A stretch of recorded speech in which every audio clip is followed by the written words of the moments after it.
All right, so those of you that were here last week, you already got introduced to me, but I'll introduce myself again. My name is Michelle Nowak. I am a registered dietitian, but I have not practiced outside the home for 19 years, the age of my second kiddo. We moved a lot when my kids were young, and then I had a bunch of kids really close together. And so I kept my license. I learned things that I wanted to learn. And this is a lot of what it is. I'm really passionate about cooking and eating well and growing food. My very last job before I stopped moving was at this really amazing place of all places, Kearney, Nebraska. And they had just opened a wellness area where I did outpatient nutrition counseling, but I also taught cooking classes. We actually had cooking stations set up. So I taught, but everybody cooked. So it was really, really fun. And from there, I just kind of have grown into learning about sustainable agriculture, shopping local, and what that means for our food economy, personally and globally. And then also, I do have 3 teenagers. I do have 3 of them, well, all 3 of them are endurance athletes at some point or another. So they had to eat a lot, but they needed to eat healthy and things that were going to help them be successful. So all of this is kind of an outcropping of that. So in this series, we're talking all about grains, but specifically about wheat. We hopefully will get into some others in the future. The most important thing, the carryover from last week, is remembering that we're trying to eat more whole grains, things that are a good source of fiber because the average American does not get nearly enough. Unfortunately, we do more processed foods that contain minimal amounts of fiber. And so actually 2 of the studies I referenced last week were meta-analysis that just showed that all-cause mortality, basically all the reasons people die when their fiber intake is low, their mortality rises across heart disease, cancer, diabetes-related complications, all of those kind of lifelong or later in life illnesses. So this can be a very yummy way to lessen that impact. Because it's a cooking demo and taste testing, I'm not going to get up here and preach a whole lot. I want to make sure that you guys have time to ask questions and taste everything. If you have ingredient questions, please ask me. Like, that's one thing that's important to me. I don't just pull things random off the shelf and then go, well, good luck. You can find it wherever you might find it. I want to make sure you can find it or substitute something that works for you, for your taste buds, for your family, for your whatever it is. All right. On the brown sheet, that very first piece of paper you guys picked up, it is a list of a bunch of different grains, not just wheat. Right up front. I'm sorry, they're right here at the very front by my pepper grinder. And feel free to take that one and then each of the recipes, 3 of which have 2 pages. Yes. This one is only 1 page and this one is only 1 page. Otherwise, you're probably getting the bottom of the pile for most of them. I'll take that spare. That's okay. All right. Yep, some of them may have gotten, that one's a single and then this one's 2 pages. Oh, take a second. You'll miss the good stuff at the end. Of course.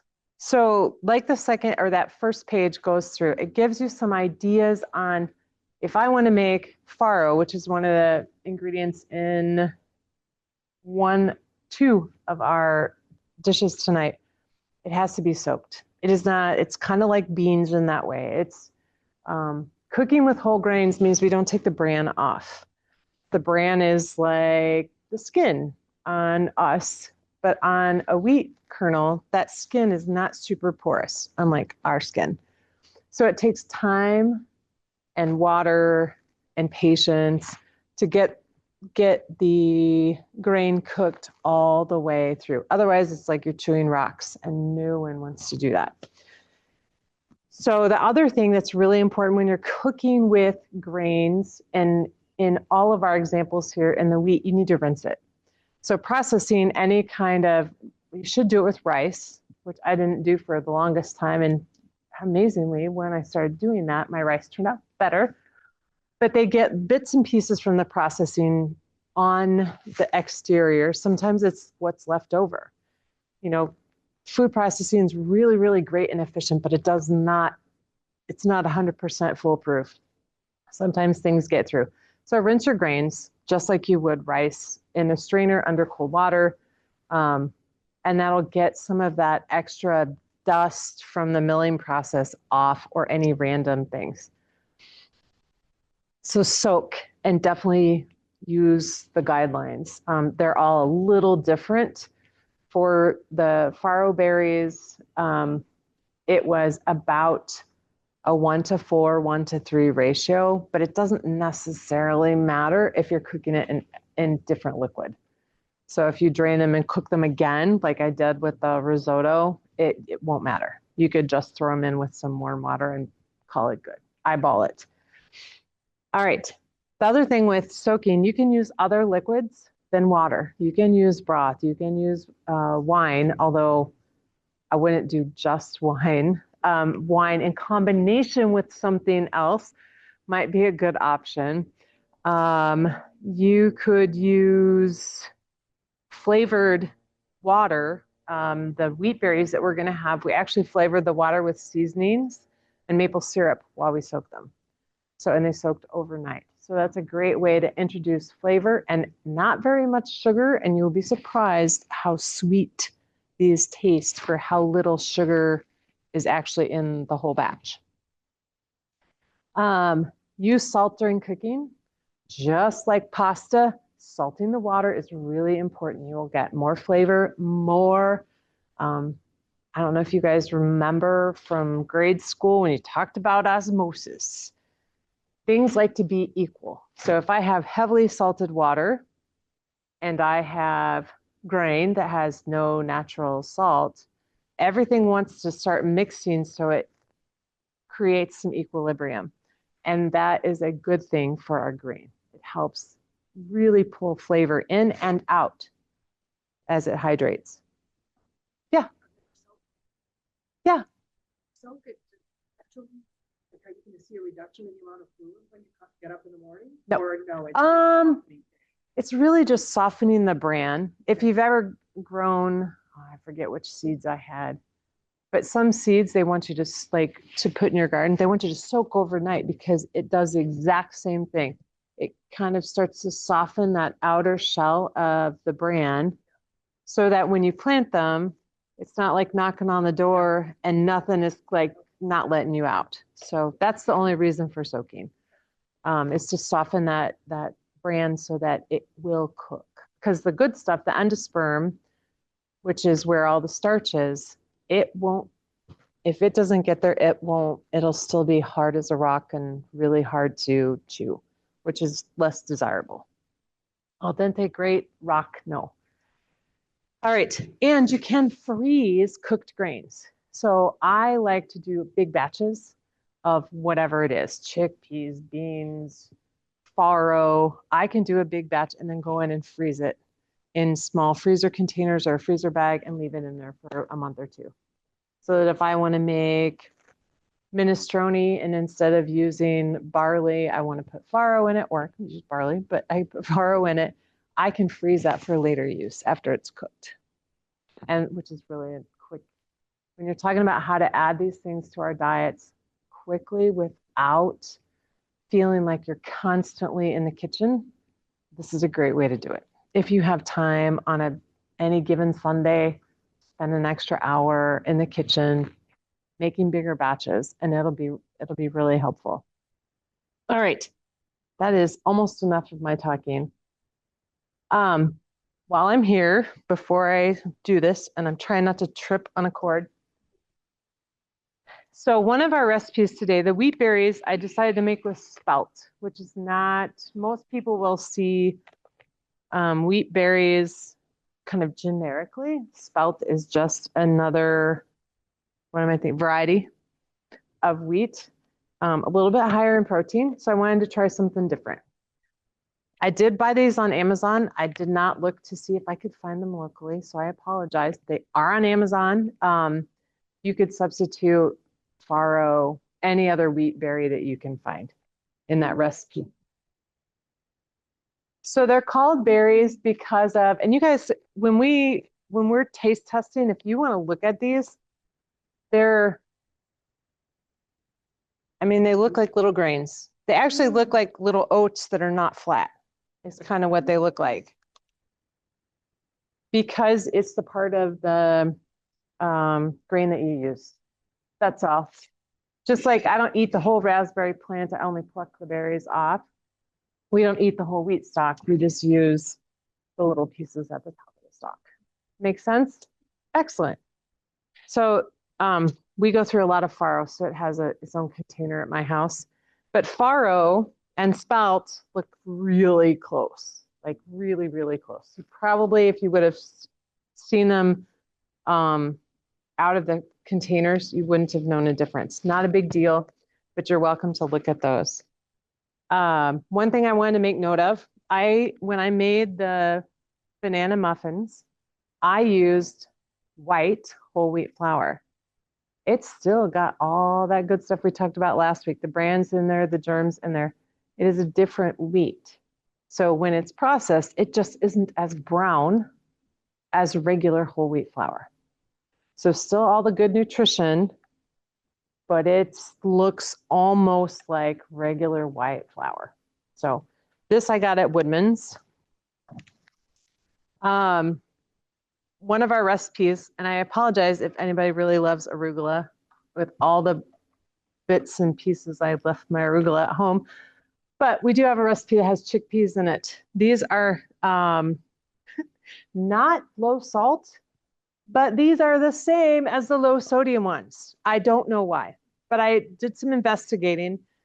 One of the things with recipes in general and with teaching nutrition and cooking classes, everybody has a little bit different thing they're trying to follow. As we get older, all of us should kind of watch our sodium intake. And canned foods are a high source, unless you buy no salt added. But I was pleasantly surprised that this particular brand was not high in sodium compared to regular chickpeas. If I would have bought those, or even the low sodium ones, they're really similar. So very good brand. Last thing on ingredients. So I go through a lot of olive oil. It's our primary oil source in our house. I also use local sunflower oil. But one of the things that I like about this, again, this is just a Woodman's purchase. This is not fancy olive oil. I just buy it in big containers. But because this is a metal container, it won't get oxidized by light. So if you buy oil in a plastic container or a clear glass container, over time, if it's not in a cabinet, light will start oxidizing your olive oil. It can change the flavor. It may not last as long before it tastes kind of funny. So because I buy so much, I only buy it in these.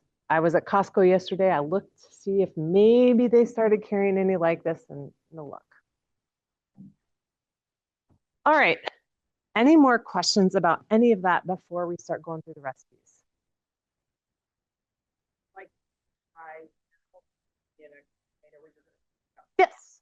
Yes. you kind of buy field jacket versus So ideally, in the best world, that would be the freshest for two reasons. For one, they're buying it in a big container, and grains are incredibly shelf stable. But light and oxygen, they will oxidize the oils that are in our foods more quickly. The other thing is if they don't practice what's called first in, last in, first out. No, I'm saying that wrong. First in, first out, and rotate everything through, they might just be topping off the container every time. And then you run the risk of getting something that's been in there 3 or 4 months, which is absolutely not what you want. So that's one of those where knowing your grocer, knowing who you're buying from, who works there, if it's somebody that you trust and you talk to them about it, they're gonna be like, oh yeah, we definitely do that. Like we would never ever like just top it off all the time.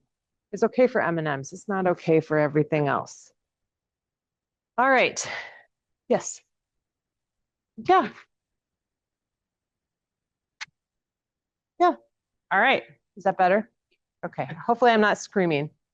All right. So I'm going to go one by one through the recipes and I'm going to start with the wheat berries. My thought is that we'll do a testing every time we go around. So it will be some movement for you guys too, instead of waiting until the very end to try everything.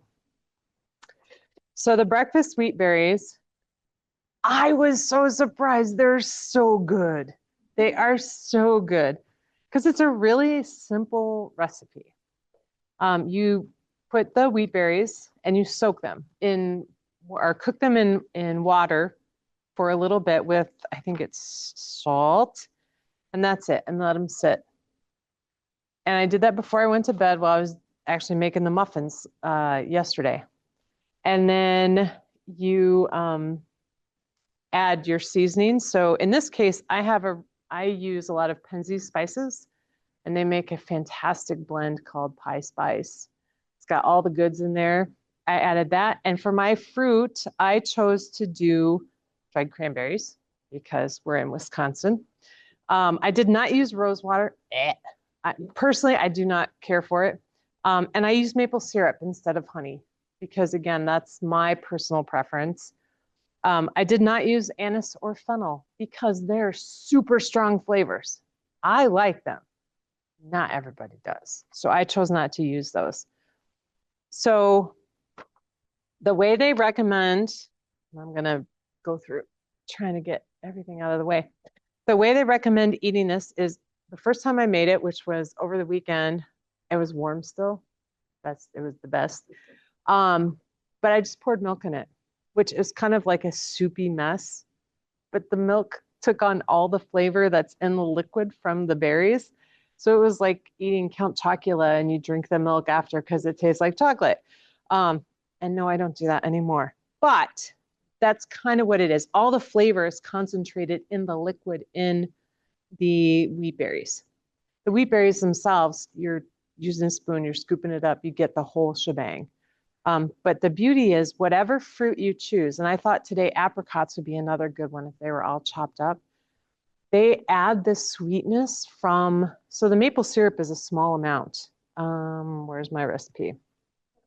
Thank you.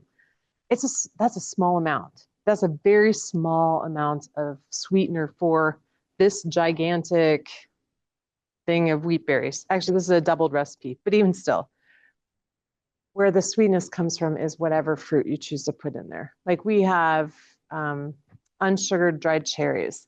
You're still going to get the sweetness in those, even though there's no sugar added. Cranberries, that's a little different. You got to have a little extra sweet. So the way they recommend serving these is on yogurt. You can choose to put yogurt in yours if you like. You can choose to eat no yogurt if you like. Or if you're lactose intolerant, please don't eat yogurt. But this is yogurt I have at home. I like it because it is thick. There's no guck in it. Even the flavors, like they just use fruit. They don't use a lot of extra stabilizers, but it is plain. So, and it is acquired taste. My mom thinks this is the grossest thing ever. So if you guys want, we're using cups because cups are smaller and they're much easier. I can dish out some of the wheat berries and then you can add your yogurt if you choose.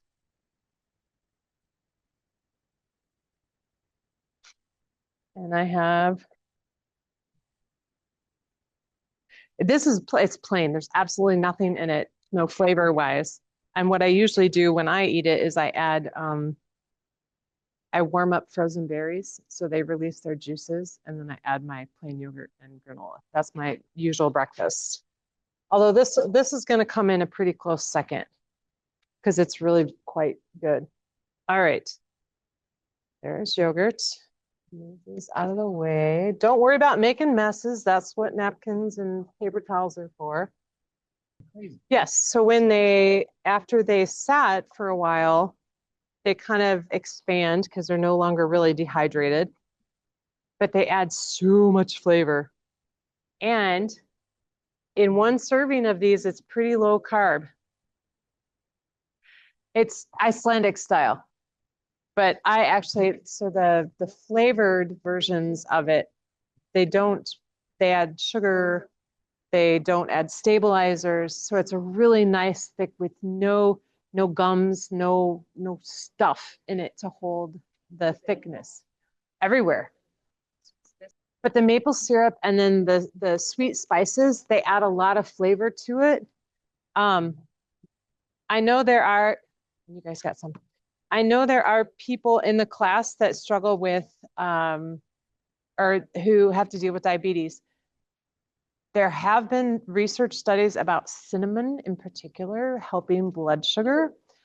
It's a significant amount of cinnamon, like you'd have to eat quite a bit every day, but it is something that has been scientifically shown. So always a good thing to add cinnamon into your baked goods.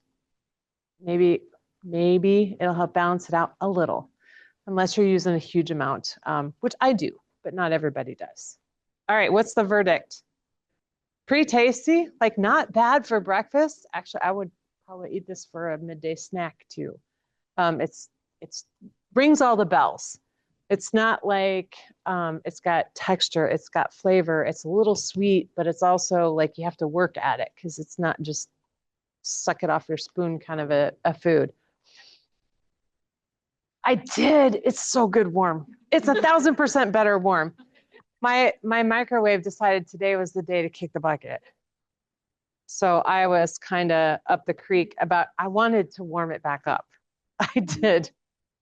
Yes, yes. And I use the spelt for this one, which is a version of wheat or a variety of wheat. So you can see these little grains actually puff up quite nicely into that. All right. Full disclosure, and I keep hitting the mic. I'm not from Wisconsin, so I'm not great about knowing everything that is available. Do you guys know anything? Absolutely. And I think it's important too that we're supporting our local farmers in any way we can. Last week I did say at Voyagers, they do sell wheat berries and flours made in Lodi, and which is really cool because you can buy smaller variety or smaller quantities as opposed to when I order from Lodi, it's a lot. Oh, very good. And they were just featured in Press Times. Yeah. And since it got brought up, does everybody know what a CSA is? Yes. Community supported agriculture. So really, really super amazing things when we can support our local farmers. Yes, they do. Yes. I don't know that they have any grains. I keep looking when I order mine. Anything that floats your boat, which is the beauty of this. If you find that yeah, and if you find that your body likes one more than another, because every body is a little different on how it tolerates fiber, especially increasing fiber, find what works for you. That's when I have taught my kids cooking, or I've taught anybody else cooking, tweak things, experiment with things, because I just like a diet, what works for me isn't going to work for everybody else. And what works for you isn't going to work for me necessarily. So yeah, use it, create, invent, all of those things. All right, this one's easier because I made these in take and go format. And what I think I'll do is just pass them around and you guys can take one if you like.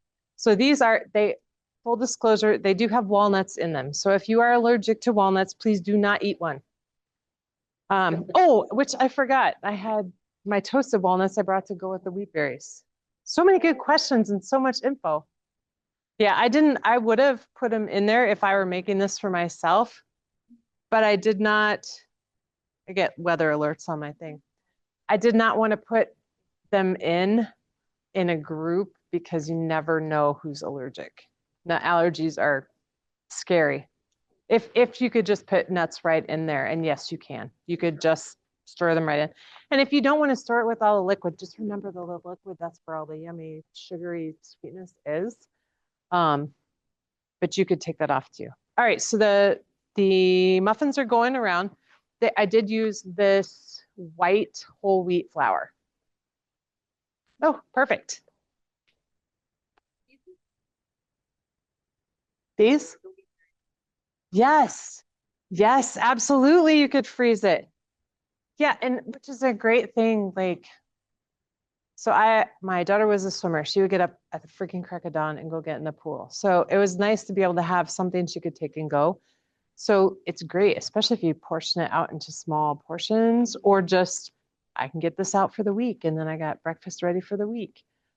Those things are super, super important to be able to do. They're not. They are not. I don't like really sweet muffins. I don't want to eat dessert for breakfast. Generally speaking, every once in a while, you never know. I actually did not even use coconut oil. I use my sunflower oil, which I get from my club. They're all good. Use what works for you. I have a variety of oils that I use. Like my mayonnaise has avocado oil in it. Because I think it's important to get a different variety of fats in our diet. So it's an extra way to get really good monounsaturated fats. So absolutely use what you like. Just remember sometimes in baking, olive or oils have flavor. Avocado oil has a specific flavor. Olive oil, which I have used in some of my things, it has a flavor unless you buy the really pale olive oil, which doesn't have any antioxidants left. Yeah, there really isn't an oil that's terrible for you. I would say hydrogenated palm oil is probably the one I would stay away from. Um, but you don't go to the store typically and buy that right off the shelf. Most of your oils, again, the reality is if we decrease the amount of fats and oils that we're getting and use them, the most healthy ones, avocado oil, olive oil, any of those that have the monounsaturated fats, those are the really healthy fats. Those are the ones you want to use most often. And then everything else sprinkled in. And I don't use a lot of coconut oil because I just forget about it. And my kids are like, it tastes like coconut, gross. All right. I got to keep an eye on my time. So the other thing, and this is warm, and it'll be little tricky to get it out of here, but I made the risotto, and I just wanted to show you, if you don't know what tarragon looks like in the wild, it looks like this. And weirdly, I have it growing in my garden. So I just went on and cut some down. It has a very interesting flavor. So you could leave it out if you do not like it. You'll taste it because it's in here. And then this recipe, I dislike immensely curly kale and curly parsley. I just, in my mouth, it's no thank you. So I use dinosaur kale or lacinato kale. The only thing, and the reason I brought this is not because it's a spectacularly beautiful piece of kale, but in this recipe in particular, it asks you to de-stem it, and you're still going to use the stem, but you cook it in two different parts. The stem is like celery almost. It's got to cook longer as opposed to the green part on the sides of the kale.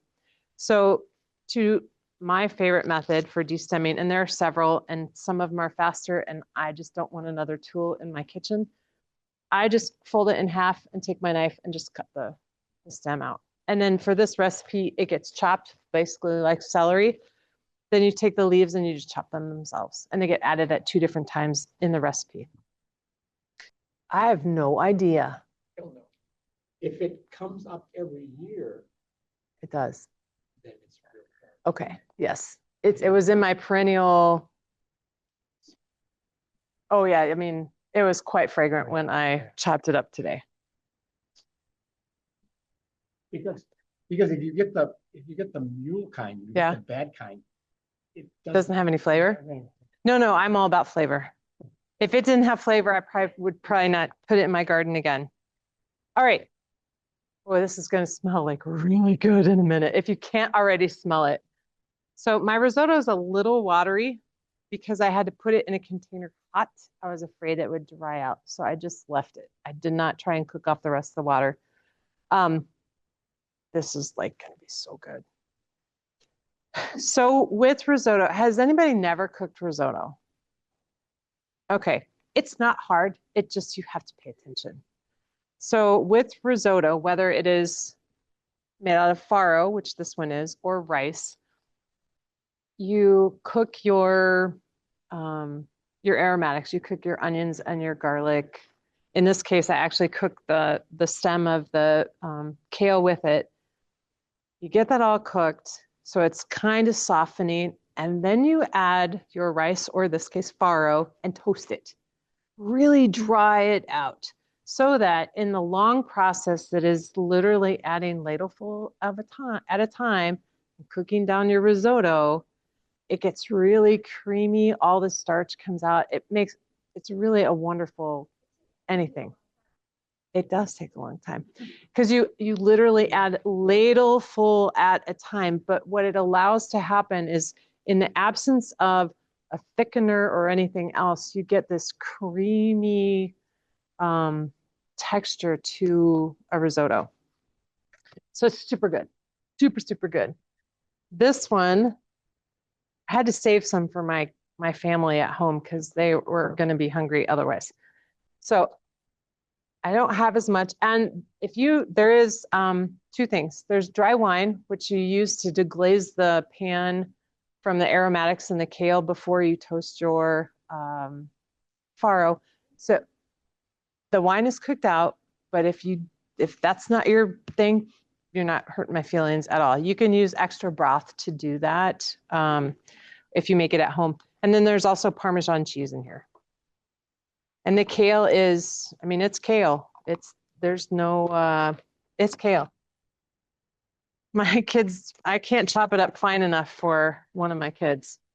She's like, Mom, it's stringy. I'm like, it's kale, honey. Swiss chard. So Swiss chard is also really good. It's a little bit softer leaf. So it cooks down more like spinach. Thank you. You are welcome. Trying to get yes. Risotto's the way it's prepared. You might have to really give it a good squeeze because it didn't release the flavor for me till I started chopping it up. Good for me. Okay, Thanks. got it. Oh, so one of the things that you can do in this recipe, thank you for asking, is at the end, if it is a little dry, you can add a little bit of olive oil over the top just to keep that good texture to it. Mine was not dry because the way I had to cook it and throw it in a container and bring it here.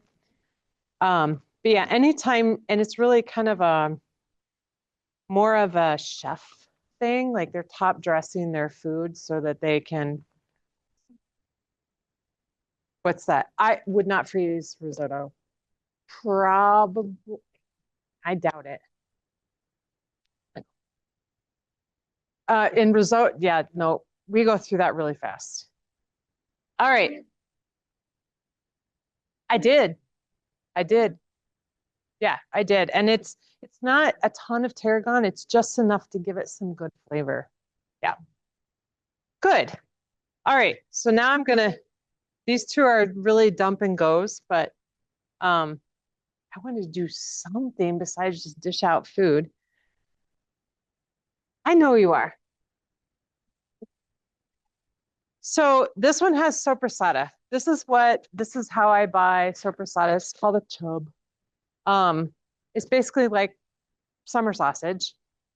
But sopressata is it's more like a Genoa salami, or it's got a different flavor to it. It's delicious. It's high in fat and it's high in salt. So there's not a lot in this recipe, but it's something to be aware of. Like I wouldn't go just start mowing on this guy or eating it every day. But this salad is so good. It is another Woodman's product. And I wish I could say that I went to the farmer's market and bought all my vegetables, but I did not have time to go to the farmer's market. So this is thank you for asking. This is the farro salad without arugula because it's in my refrigerator. So when I made this last week for my daughter, I used pepperoncini, my personal favorite, pepperoncini. She's like, Mom, this is spicy. Now, it didn't help. We both sunburned our lips, so that wasn't helpful. But today I used mild banana peppers. So this is a take it or leave it. You could also use fresh peppers and just, if you don't want the zing of the vinegar either. All right, chickpeas, super yummy, super versatile. Will take any flavor on. And I just that was the can I used, and I just rinsed them.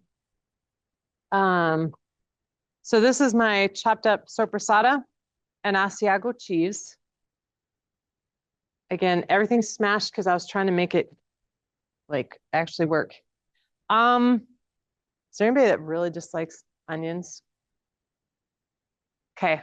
I have an aunt and uncle who do not like onions at all. So if somebody was like really going to be, no onions.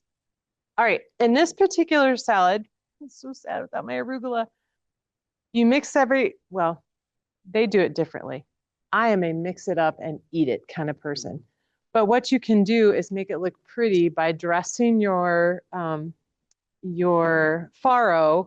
with a little bit of the salad dressing, and then you can present it by putting your arugula on your plate, sectioning out all of your ingredients, and then dressing the whole top again with the remaining. That's not me. I am a dump and go. It's going in a bowl. We're all going to eat it. So all the good stuff. So this is just plain cooked farro. One thing I did want to bring up, I'm glad that I stopped. There is a term, which I didn't know till I was looking at one of these recipes, called splaying. And it's how you know that the berries are getting done. And it looks like there's a little pointy thing coming out the end of the berry. It's how you know it's opened up enough to hydrate. So when you look at the berries, these are well done. Like they're actually more than just the little end is coming out. But that's one way to tell. Cooking. Like, so the wheat or the spelt berries that we used in the breakfast one, they didn't do that in the overnight soak. They did it in the second cooking part. Excuse me. It's just this basically hard salami. And you could use, if you like prosciutto more, you could just roll prosciutto up, chop it up, and put it in there instead of this, or not at all, or pepper. Oh, no, thank you for saying that, because they're not sweet. That's, I guess, the best way to tell you is they're not sweet. This is also the reason why this dish is a little higher in salt. Olives. It's got pickled peppers. It's got the cheese. It's got the salami in it. Like all those things add up. I just wouldn't put anything in. You know what? If you like artichoke hearts, though, you could put in some chopped artichoke hearts. All right, so I'm only going to use part of this dressing because I don't have the arugula here, and I don't want to over season. It's a pretty strong dressing as it is. They are. I am a Woodman's person. They are. And this is, when I bought them to try out this recipe, I got a big jar. This is like the perfect size. Yes. Well, and my kids all went to private school, so I had to use script all the time, and Woodman's was easy and cheap for the amount of groceries and everything else. All right, so imagine that this is on a bed of arugula or whatever your favorite salad green is. It could be spinach, it could be plain old romaine if that's your choice. It is an entire one of those small containers. All right, while you guys eat that, I'm gonna go on to the last recipe, which is tabbouleh.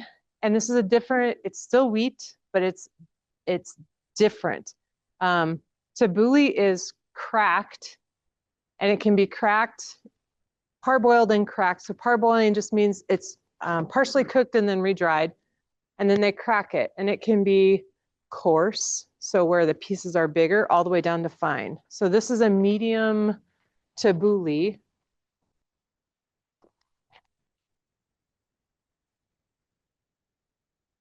In the muffins, it's just that it is the white whole wheat flour. All right, so the tabbouleh looks like this. It almost looks like couscous when it's cooked. The salad is called tabbouleh. This is just bulgur, which is wheat. But it looks different than the other ones do. All right, so more onion. And I will mix this one and no dressing to start with. I can do that.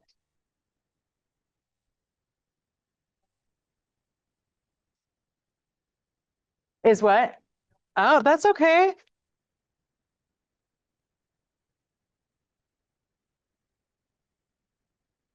Well, tomato sauce is good. So there is a lot of parsley in this recipe, just so you know. I saw a couple different ones. I kind of split the difference. I did not put that much parsley in this recipe because it's a ton. But then there's also mint. Again, I dislike tremendously the feel of curly parsley in my mouth. Ick. So this is Italian flat leaf parsley. Mine too. And one of the simplest herbs to grow, by the way. Like you'll be like, oh, where did that come from? Yeah, basil mine is hit or miss, but all right. There's more than that.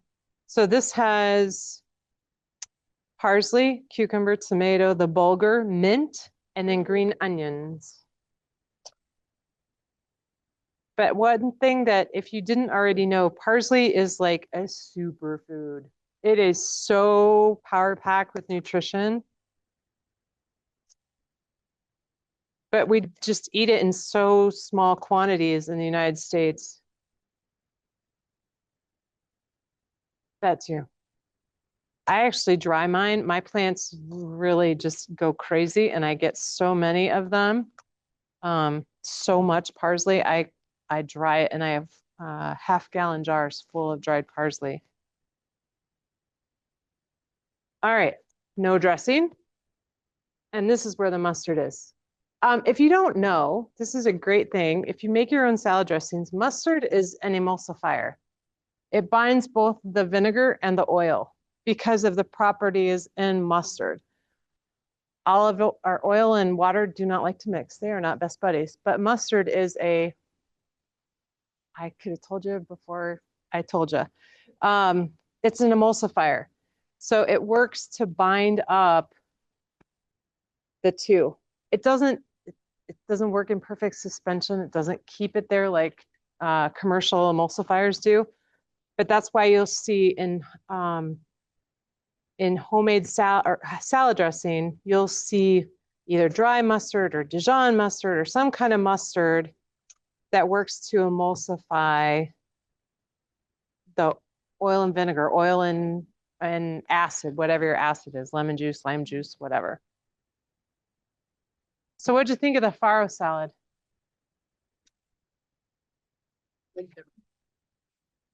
Good.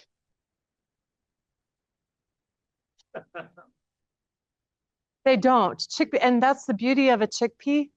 So I will make big batches of chickpeas, and they almost always have cumin in them, cumin and garlic and onion powder, a little salt and pepper. And then I don't need to do anything else to them because cooking them with those seasonings, they soak all that flavor in. And they were. I usually cook my own. So I chose these recipes not totally at random, But because this time of year, these are the kinds of things that you can find at the farmer's market, at your grocery store, in your garden. One thing about the cucumbers, it calls for English cucumbers mostly because the skin is much thinner, so you don't have to peel them. If you don't want to buy English cucumbers, take the seeds out. The best tool for that is a spoon. Just make a boat. And peel them, or peel them partially, and that'll take some of the tough skin out. But yeah, it's tomato season, cucumber season, parsley season, chickpea season, sort of, but nobody really grows too many of their own chickpeas. Kale, many of these fresh ingredients you're going to be able to find at the farmers markets over the next couple weeks. So not my tomatoes, because Mother Nature and I had a fight, but oh, the last thing I forgot. I did make up a box of whole wheat pasta. If anybody is like, no, because it does look really weird. You are welcome to come get, it's just got salt and pepper and olive oil. That's all that's on it. But people have this idea that it looks so brown, it's not going to taste good. So if you would like to try whole wheat pasta, it's really good. Little overcooked, slightly overcooked, but right. So, and I have to repeat questions so that they can hear. The question is about on an ingredients label, whether or not whole wheat is important, that it says whole wheat or contains whole wheat. Ideally, one of the first three ingredients would say whole wheat, whole grain, whatever it is, whether it's some other grain. And that would be the biggest part, like, because ingredient labels go by weight. So the first one is what is most in whatever your product is. That would be ideal. Now, wheat thins, we were talking about wheat thins last week. Wheat thins have three ingredients: canola oil, whole wheat, and salt. That's it in a generic wheat thin, which is fabulous. But they do have a lot of salt. Like, they are very high sodium food. But they're whole grains. So that's the kind of balance that we're looking for, is how do we balance all of these kinds of grains with things that are right off the shelf that I can, I'm going to go out on the boat and I need some snacks. I might not take a bunch of this stuff because it's not going to sit well in the heat, but crackers do. So those are the kind of things. So when you look, ready to eat breakfast cereal is a really big one.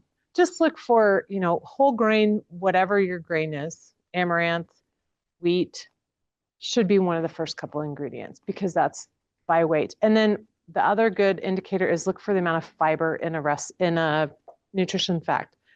3 grams or more means that it's a good source of fiber. One of our recipes, I think the muffins don't quite cut it, but it's breakfast muffins. You're probably not going to have that. You could amp it up by adding wheat bran to the recipe and adding a little more moisture to it as a way to add more fiber. But all in all, you're trying to make the best, most appropriate substitutions that work for you. Any other questions? Yes.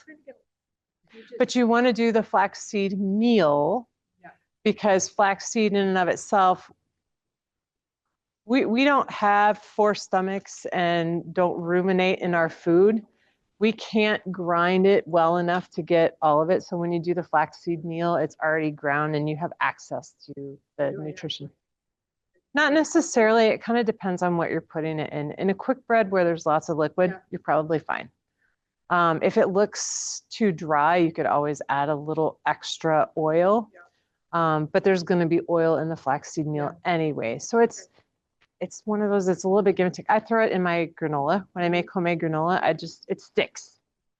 I don't need it to do anything else. It sticks to the granola. Yep, Lynn. It's funny you should ask. I need to upgrade mine. So the question is about whether Instant Pots are a good option in your kitchen. They are an excellent option. For example, my son, who runs in college, has to consume between 3,500 and 4,000 calories a day just to get enough food. He's an okay cook, but the Instapot allows him to make gargantuan quantities that he will then eat over the course of the week. So the newer Instapots are really good too because you have multiple functions. You can saute in the pan. You can, I don't even know what they all are. But the fact that I don't have to, like making the risotto, I can just set it to warm or cook while I'm in there already, and then maybe pop the pressure and finish it off in the pressure cooker. I make beans in my Instapot. I make rice. I make grains. The only thing I don't do a lot of is other than like roasts, because it is pressure cooking. I don't do a lot of that, but I use it all the time. And to the point where mine is about 15 years old. It's time to move it along. So yes, it is a good addition. Yes, that's a great idea. That is a fantastic idea. Broth? Yeah. Because you're going to get pressure cooking is very unique in that it's fast and it concentrates things very quickly. So it's why a roast and I don't really love roast. Why when I make pulled pork or pulled chicken and you put it in there, that pressure keeps all that liquid in the meat and it's so tender. With a broth, it allows that concentration of flavors in a very short time. So it makes a much better broth than cooking over an open stove. Anything else, you guys? These are great questions. Yes. Yep. I would use it pretty quickly. If it's a big quantity. Mine is downstairs. I have a small jar I keep in my pantry, and then it's a sealed bag, and I put it back in my basement where it's a little cooler. Because I really only use it when I bake like a quick bread or I make my granola. Anybody else? Actually, it's much better to buy in bulk because wheat berries in general will last a couple of years as long as you keep the air and the light out. So they last a really long time. Anytime you buy things as close to nature as they get, the storage is going to, I don't mean storage, the nutrient quality is going to be the best. So milling your own flour, we talked a little bit about last week, milling your own flour from bulk purchase wheat berries is the most nutritious flour you're going to get, but that's also why it goes bad so fast. Oxygen, we love it. Food and oxidative properties do not, because they're dead. So they have no way of restoring all of that. Once our grains are picked and they're no longer on the stalk, they can't replenish, they can't fix anything. So yeah, nutrients are better as fresh as we can get them, and especially fresh milled flour.